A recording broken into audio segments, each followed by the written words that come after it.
Sam, thank you so much for being here. I know you through the gym, and also I love that we're in a similar stage of life. You are 2 years ahead with your kids. You have a little beautiful daughter, just turned 2. Yep. By the way, last night I just it's getting real because our son Theo, we had to change the setting of the crib all the way to the lowest setting, and I'm short, so whenever I grab him, probably all my ribs crack when I'm like trying to grab him from the bottom. So that's the problem of being short.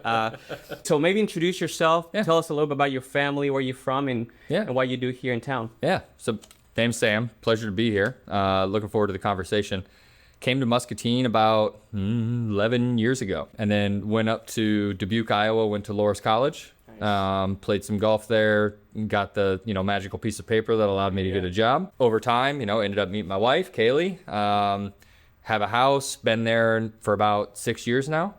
And we're actually we're embarking on building a house here. Wow, now. So awesome. yeah, we're here to stay for the foreseeable future anyway. Tell us a little bit about your faith journey. You were telling me earlier about growing up maybe in a divided Catholic environment. You did some confirmation, but I'd love for you to tell me how your experience was growing up with your religious experience, if anything. Yep. So grew up house divided again. Dad sort of went, but more just to like appease my mom, I think. Mom and mom's side of the family definitely more serious into it.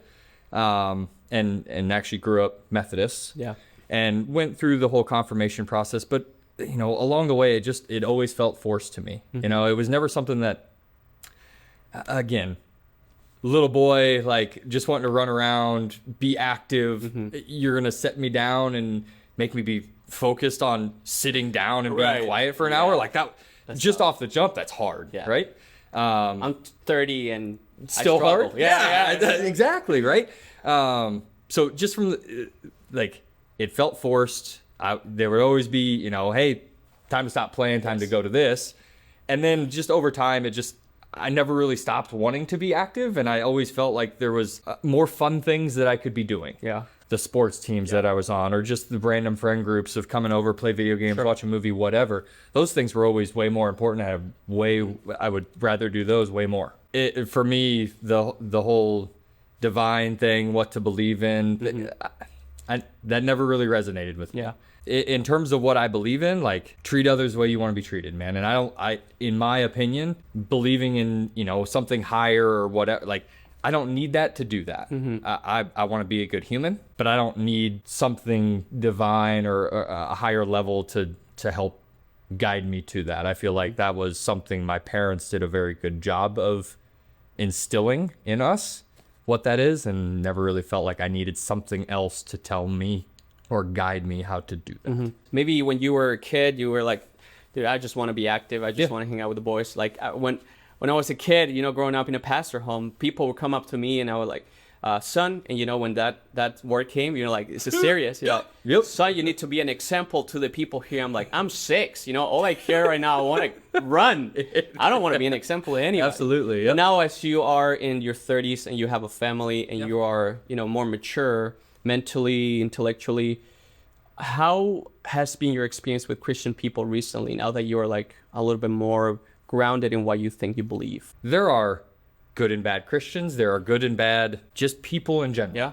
And I think my experience as I've matured and I guess seen other things is that's still the case. Yeah. And I don't think it's a matter of what you believe in or what those beliefs are. It's just that good and bad is inherent throughout humanity. Yeah. And I haven't seen it where Christians are more good than bad or bad than good. It hasn't been my exposure. There's just the same amount of mixture.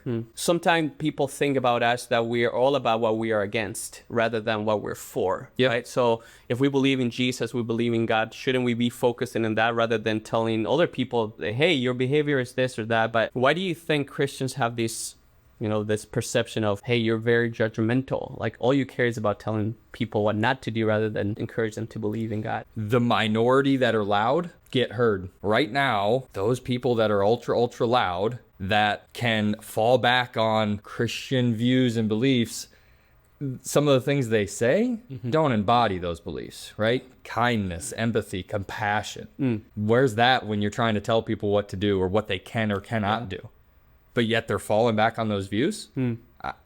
Again, minority. Sure. But if they're loud, they have a platform, and that's what they're saying. You know, think of a Sunday morning. You may be driving through the road on your way to play golf. Sure. And which Love you that. do that a lot. Love that. Love that example. You see our parking lot packed, Filled. with cars. Yep. And you can be as honest as you want. What's your perception of our presence in our community? Right? You see, okay, our weekends are packed. You see a lot of cars here. Yeah. Maybe you heard stories or of maybe assumptions of, you know, who we are, what we do. Like, what do you think of our presence here in the community? I know you have a presence. I'll be honest, short of a few people sort of talking about it, I know very little about it. I almost appreciate the initial identity isn't, oh, I go to Calvary. Right. Or, oh, I believe in this. Yes. I appreciate the openness of, you're a human, I'm a human, let's have a conversation. Yeah. So to me, looking at it from a community perspective, yes, looking at a full parking lot tells me, yeah, there's a lot of community involvement in this place that we're sitting in right now. Do I feel that and see that outside of looking at a full parking lot? I would say more often than not, no. How would you like to be approached by Christians, people who believe in Jesus? Do you get some sort of impression like, man, you're just being annoying at this point? Or if you would like to be approached, what would be the ideal? I know that you have maybe not the best taste in your mouth since you were a kid. Yeah. But at this point, what would be the ideal approach that somebody would have to you and your family? Deep down, there is an agenda for everybody, right? Everybody has Hard their to own not have agenda. one, right? Right. Yeah. So everybody has an agenda deep down. For the Christian, it's for somebody to come to know Jesus, right? That's their agenda. That's their mission. That's their goal. To me, it's not a knock on the door. Start with a relationship, right? Human to human. Yes. I don't need to know where you go. Yeah. I just want to know who you are as a human. Yes. Are you a good or a bad? I'll start there. Right. If you're a bad, chances are I'm probably going to steer the other direction. Yeah. If you're good, all right, let's keep talking. Let's go play golf, you know? Yeah. Let's develop that relationship first.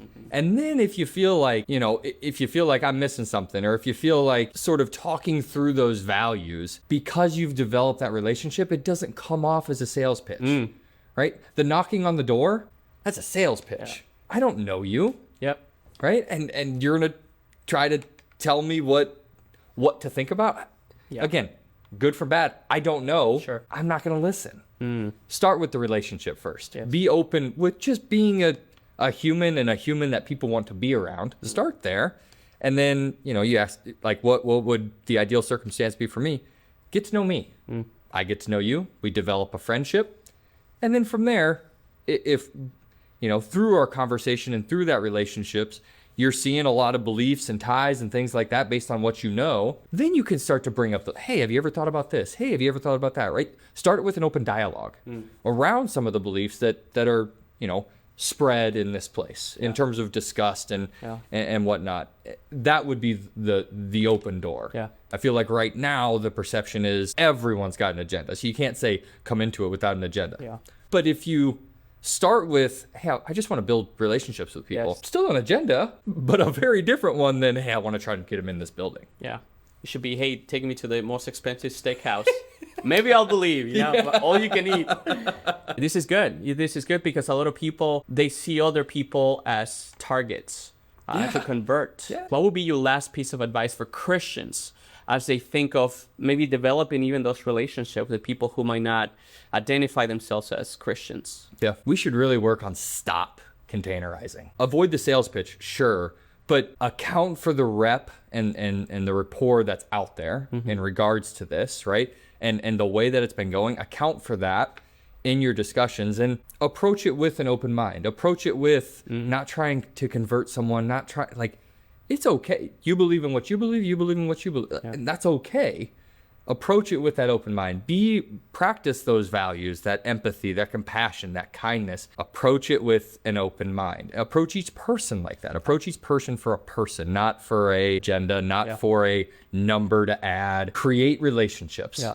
And I think that ultimately that's the principle of curiosity. When you're curious, be curious. That's a great way to say it. So there's so many people who are like, I'm just approaching them to tell them what I know rather than like, hey, I want to learn from you. Yes. I want to hear your story. That open mind of legitimately enter a conversation to learn something from that other person. Yeah.